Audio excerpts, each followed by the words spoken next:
স্বামীজির একটা বিখ্যাত উক্তি, arise, অ্যাওক and stop not till the goal bridged, অর্থাৎ জাগো, ওঠো, জাগো। এই ওঠো এবং জাগোর মধ্যে কিন্তু বিস্তর ফারাক। ওঠো, একজন ঘুম থেকে উঠলো, তাকে ওঠা বলা যায়, কিন্তু জাগো মানে তোমার মধ্যে যে সুপ্ত মনুষ্যত্ব আছে সেটাকে জাগ্রত করো, যে বিবেক আছে তাকে জাগ্রত করো, করে তুমি মানুষকে আলোর পথ দেখাও, মানুষকে সভ্যতার অগ্রগতির যে রাস্তা, সে রাস্তাটাকে দেখাও।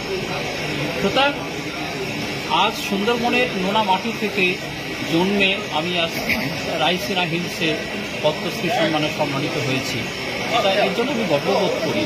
কিন্তু আমার মনে হয় প্রত্যেকটা মানুষের মধ্যে একটা সম্ভাবনা আছে, পসিবিলিটি। প্রত্যেকটা মানুষ যদি নিজের মতো করে চেষ্টা করে তাহলে তারা কিন্তু উন্নতির শিখরে পৌঁছে যেতে পারে।